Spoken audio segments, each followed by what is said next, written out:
To job description. जैसे कि हमने देखा जॉब डिस्क्रिप्शन क्या था, it includes the basic job related data, ठीक है, that is useful to advertise a specific job and attract a pool of talent. अब जब भी जॉब का एडवर्टाइजमेंट कंपनी देती है किसी भी पर्टिकुलर पोस्ट की अगर वैकेंसी होती है, तो एडवर्टीजमेंट में वो क्या मेंशन करती है, एडवर्टीजमेंट में वो यही मेंशन करती है कि क्या क्या उस जॉब में है, ताकि कोई भी पर्सन हो, कोई भी टैलेंट हो जो उस पर्टिकुलर जॉब के लिए कोई पर्सन कैपेबल है, वो क्या करे, वो अट्रैक्ट हो उससे और जॉब के लिए अप्लाई करे कंपनी में। ठीक है, तो जॉब डिस्क्रिप्शन हमें प्रोवाइड करता है सारा data related to the job, like what is to be done in a kind of job and how it is to be done and by whom it is to be done, who are the supervisor, like to whom do you supervise, who are the people who will work under your guidance, right?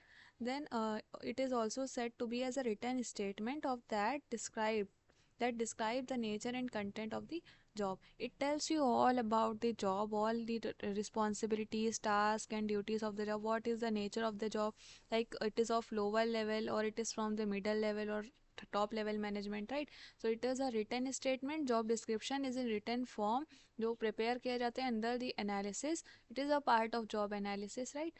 So written statement है जो सारी चीज़ें बताता है about a kind of job. Now, what are the purpose of job description? So, first is the main purpose is to collect job related data. Of course, अगर job analysis भी करने जा रहे हैं कंपनी, तो वो क्या करती है, जॉब ऑलरेडी जो जॉब डिस्क्रिप्शन है किसी भी जॉब के बारे में, वो सारी चीज़ें भी देखती हैं. तो जॉब रिलेटेड डेटा इससे मिलता है in order to advertise for a particular job के लिए भी रिक्वायर्ड होता है कि अगर जॉब का एडवर्टीजमेंट आपको देना है तो ऑफकोर्स जॉब का डेटा देना पड़ेगा. वो डेटा आप किसके थ्रू देते हो? By providing the job description, because it contains all about the job. It helps in attracting, targeting and recruiting and selecting the right candidate for the right job. Of course अगर आप सारी information candidates को provide करेंगे related to that job particular post, then जो भी उसके लिए optimum person ऐसे हैं जिनके पास वो काइंड ऑफ स्किल्स हैं, टैलेंट्स हैं, वो क्वालिटीज़ हैं, देन वो ऑफकोर्स आपकी कंपनी में अप्रोच करेंगे for the job. Then it is done to determine what needs to be delivered in a particular job. ठीक है, किसी भी काइंड ऑफ जॉब की क्या ड्यूटीज़ रहेंगी, रिस्पॉन्सिबिलिटीज़ रहेंगी, तो वो सारी चीज़ें डिसाइड करते हैं कि कोई भी जॉब अगर है पोस्ट ऑर्गेनाइजेशन में है तो वो किस लिए बनाएगी, उसके क्या क्या ऑब्जेक्टिव्स हैं, क्या ड्यूटीज़ है जो ऑर्गेनाइज उस पर्टिकुलर पर्सन को करनी पड़ेंगी. ठीक है, किन चीज़ों के लिए वो रिस्पॉन्सिबल और अकाउंटेबल होगा. ठीक है, तो ये क्लैरिफाई करता है employees, like what employees are supposed to do if selected for that particular job opening. अगर एम्प्लॉय कोई भी सिलेक्ट किया जाएगा उस जॉब के लिए तो उसे कौन कौन सी एक्टिविटीज़ हैं जो उस पर्टिकुलर काइंड ऑफ पोस्ट पे करनी पड़ेंगी. Then it gives recruiting staff a clear view what kind of candidate is required by a particular department और division to perform a specific task और जॉब. अब जो रिक्रूटमेंट है, स्टाफ है जो रिक्रूटमेंट का, सिलेक्शन का, ट्रेनिंग का प्रोसीजर कर रहे हैं, उन्हें भी आइडिया होना चाहिए कि वो जिस पर्सन को ढूंढ रहे हैं तो किस काइंड ऑफ जॉब के लिए ढूंढ रहे हैं, उसे कैसी एक्टिविटीज़ देनी है. तो उस पर्सन की क्वालिटीज़ को और जॉब के रिक्वायरमेंट्स को मैच करने के लिए उन्हें जॉब का डेटा होना बहुत ज़रूरी है. तो these are the purpose for preparing the job description. It also clarifies who will report to whom, like whom what are your subordinates, who are your superiors, right? Then next आता है इसी में job analysis का part, that is job specification. Description में data मिलता है हमें job का. नाउ स्पेसिफिकेशन में हम ये देखते हैं कि उस जॉब को करने के लिए जो पर्सन चाहिए उस पर्सन में क्या क्या चीज़ें होनी चाहिए, मीन्स मिनिमम क्या रिक्वायरमेंट्स हैं जो उस जॉब को करने के लिए, परफॉर्म करने के लिए किसी भी पर्सन में होनी चाहिए. तो it is all about the minimum acceptable knowledge, skill and qualities to perform a job. ठीक है, कौन कितनी मिनिमम नॉलेज है या स्किल्स, किस काइंड ऑफ स्किल्स चाहिए, लाइक मार्केटिंग का पर्सन है तो ऑफ कोर्स मार्केटिंग स्किल्स उसके अंदर होनी चाहिए लोगों को इन्फ्लुएंस करने की, परस्यू करने की. देन कौन सी क्वालिटीज़ चाहिए, क्या पर्टिकुलर काइंड ऑफ क्वालिफिकेशंस होनी चाहिए आपकी, right? Then it is a written statement of the necessary human qualities required for performing a particular job. Now what are the purpose of preparing the job specification? First is describe on the basis of job description. Job specific, of course अगर जब तक कि आपको job की details नहीं पता होंगी तब तक कि आप ये नहीं डिसाइड कर पाएंगे कि उस जॉब में क्या एक्टिविटीज़ है और उसको करने के लिए जो पर्सन चाहिए उसमें क्या चीज़ें होनी चाहिए। ठीक है, तो पहले जॉब डिस्क्रिप्शन आता है, then job specification helps candidate analyse whether are eligible to apply for a particular job vacancy और not. If a company gives an advertisement related to a particular job in the newspaper, then उसमें वो ज़रूर mention करते हैं कि क्या experience चाहिए, ठीक, क्या क्वालिफिकेशन चाहिए, कितने साल का एक्सपीरियंस होना चाहिए, क्या पर्टिकुलर काइंड ऑफ स्किल्स जिस भी जॉब के लिए आप जा रहे हो उसके लिए सपोज टाइपिंग स्किल्स होनी चाहिए। ठीक, और कितना ईयर का एक्सपीरियंस चाहिए, टीचिंग के लिए आप जा रहे हैं तो बीएड कंपलसरी है या टीचिंग का एक्सपीरियंस चाहिए 2 और 3 ईयर्स का। सो उसके बेसिस अगर एम्प्लॉय किसी भी पर्सन को वो सारी चीज़ें डिटेल्स पता होंगी, देन वो खुद एनालाइज कर पाएगा कि वो उस पर्टिकुलर जॉब के लिए अप्लाई कर सकता है या नहीं। Then it helps recruiting team of an organization understand what level of qualification, qualities and set of characteristics should be present in a candidate to make him or her eligible for the job opening. So just like the job description, here also it helps the recruiting team in analyzing and matching the qualities and skills of and talents of a particular person with that job description, with that particular job. Then it gives detailed information about any job, including job responsibilities, desired technical and physical skills, conversational ability and much more. Of course, if you know the job specification is also a written statement, उसमें जिसमें सारी चीज़ें ये ऐसे involve रहती है कि अगर आपको कोई भी पर्सन ऐसा चाहिए, उसमें कम्युनिकेशन स्किल्स होनी चाहिए। रिसेप्शनिस्ट के लिए आपको पर्सन चाहिए, then of course you will check out the communication skills. अगर कोई फैक्ट्री लेवल के लिए एम्प्लॉय चाहिए, you will check out the physical skills. कोई टेक्निकल काम के लिए चाहिए तो you will take the technical abilities of that person, right? Then it helps in selecting the most appropriate candidate for a particular job. Of course, it is the main objective of these things to have the right people of right quality having the in at the right job in the right time. And these are the specimen of job description and specification. तो ये इनका particular format होता है। ठीक है, कुछ similarities ही होती हैं, जैसे ही देखिए यहाँ पे ड्यूटीज़ एंड रिस्पॉन्सिबिलिटीज़ मेंशन है जॉब डिस्क्रिप्शन पे, टाइटल क्या होगा, जॉब कोड किस डिपार्टमेंट से बिलोंग करता है, ठीक है, उस पे स्केल, उसका क्लास का कोड जिस भी क्लास में वो आएगा, देन जॉब की रिस्पॉन्सिबिलिटीज़, उसकी जो ड्यूटी पर्टिकुलर रिस्पॉन्सिबल किसको वो रिपोर्ट करेगा, किस चीज़ों के लिए अकाउंटेबल है, लोकेशन क्या है, कौन सी शिफ्ट है, मॉर्निंग इवनिंग है, क्या क्या टास्क एंड ड्यूटीज़ रहेंगी, ऑर्गेनाइजेशन का वर्किंग एनवायरनमेंट कैसा है, या जनरल सराउंडिंग्स आपके कौन कौन से कलीग्स किस टाइप्स के होंगे, क्लाइंट्स कैसे होंगे, या उस जॉब से रिलेटेड काइंड ऑफ हैज़ार्ड्स अगर कोई हैं तो वो सारी चीज़ें कहाँ मेंशन है, ड्यूटीज़ एंड रिस्पॉन्सिबिलिटीज़ में, सॉरी जॉब डिस्क्रिप्शन में। Then specification, here a small detail about the job, then what is to here like educational qualification, skill and proficiency, right? Like btech with 60% marks and computer knowledge with english, hindi and proficiency means जो भी qualities होनी चाहिए, minimum requirements किसी भी person में, वो details आपने कहाँ दे रखी है, जॉब स्पेसिफिकेशन में। सो इसी तरह से ये प्रिपेयर किए जाते हैं। These are the specimen for the job description and specification. Now this topic is ended, the other topic is job design. Then the last topic about the in the job analysis is job design.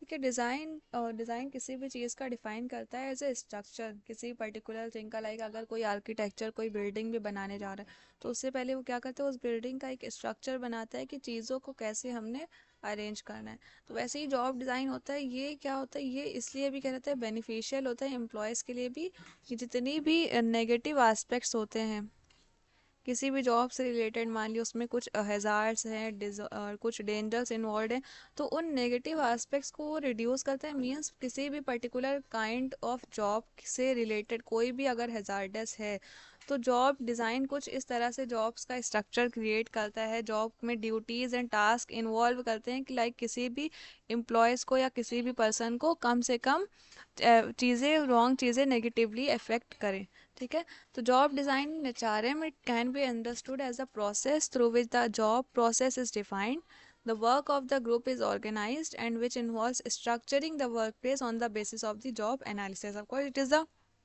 Step ahead to job analysis. पहले job analysis आता है, then उसके बाद आता है job design. Analysis में हम decide कर लेते हैं पहले कि क्या क्या जॉब का टाइटल होगा, क्या उसमें चीज़ें इन्वॉल्व करनी है, क्या ड्यूटीज़ एंड स्पेसिफिक टास्क हैं, रिस्पॉन्सिबिलिटीज़ है, किसे सुपरवाइज करना, ये सारी चीज़ें डिसाइड करने के बाद नाउ वर्क का इम्प्लीमेंटेशन होता है जॉब डिज़ाइन में। ठीक है, जॉब का क्रिएशन यहाँ पे होता है, जितने भी लाइक प्रोसेस है जॉब का वो सारा डिफाइन करते हैं कि कैसे एग्जीक्यूट करना है किसी भी पर्टिकुलर जॉब को।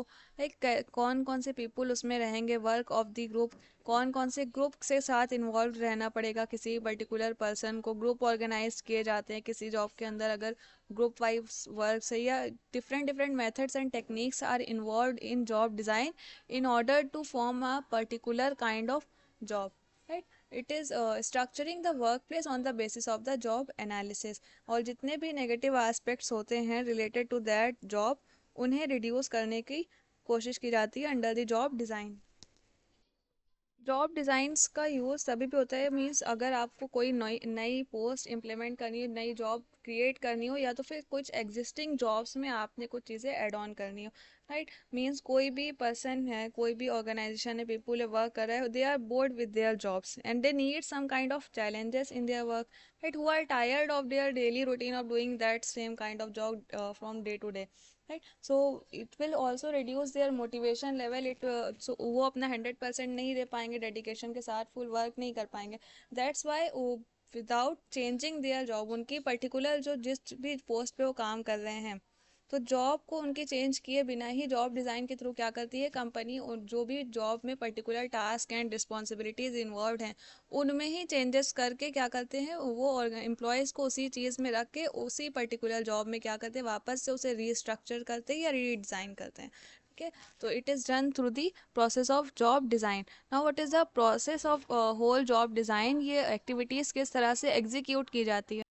पहला क्या होता है प्रोसेस जॉब डिज़ाइन, कोई जॉब का डिज़ाइन मतलब जॉब आपने कोई क्रिएट करनी है या तो फिर जॉब में ही आपने रीडिज़ाइन करना है, ठीक है, इसलिए ये particular kind of activities execute की जाती है।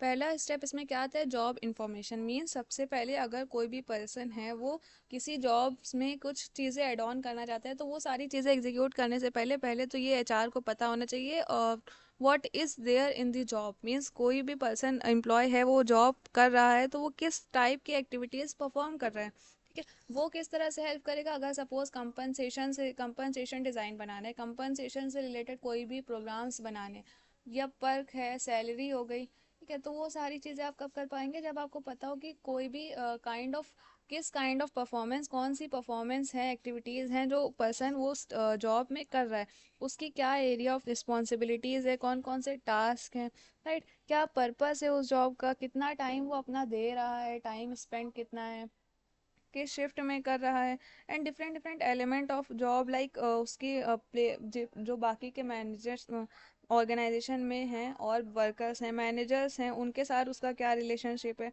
जॉब क्लाइमेट कैसा है, कि फिजिकल एफर्ट उसे देना पड़ रहा है या मेंटल एफर्ट दे रहा है, कौन सी machines and tools techniques involve है।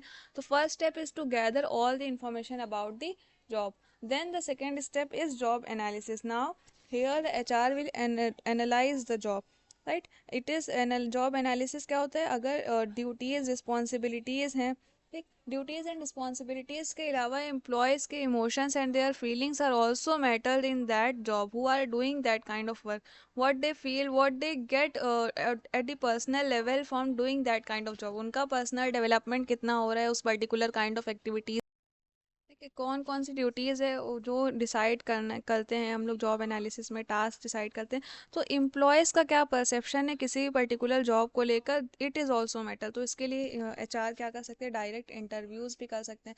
आप जॉब डिज़ाइन कर रहे हैं, आप जॉब जिसके लिए डिज़ाइन कर रहे हैं उसका पर्सपेक्टिव क्या है, उसके क्या परसेप्शन है about that particular post, right, जो एक्टिविटीज़ कर रहे हैं, तो एम्प्लॉयज़ का इंटरव्यूज़ लेना, एम्प्लॉयज़ की तरफ से उनका पार्टिसिपेशन भी बहुत इंपॉर्टेंट है जॉब डिज़ाइन करने से पहले। देन थर्ड वन क्या आता है, डेवलप दी प्लान। अब जॉब से रिलेटेड चीज़ें कलेक्ट करने के बाद, एम्प्लॉयज़ का इंटरव्यू लेने के बाद क्या करते हैं जॉब डिज़ाइन में, नेक्स्ट स्टेप एचआर का होता है कि जितने भी डिससेटिस्फेक्शन, अगर सपोज एम्प्लॉयज़ किसी भी जॉब में कोई ऐसी काइंड ऑफ एक्टिविटीज़ है जिससे वो डिससेटिस्फाइड है या they are feeling some kind of discomfort from doing that kind of activity, right.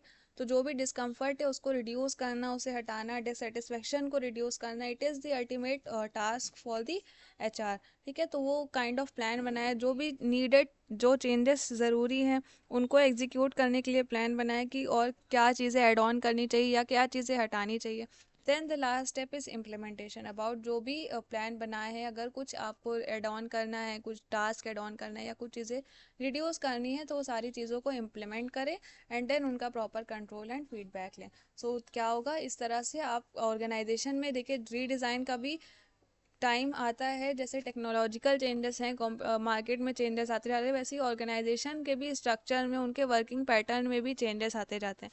तो इसीलिए जॉब्स डिज़ाइन और रीडिज़ाइन करने की रिक्वायरमेंट होती है ऑर्गेनाइजेशन को।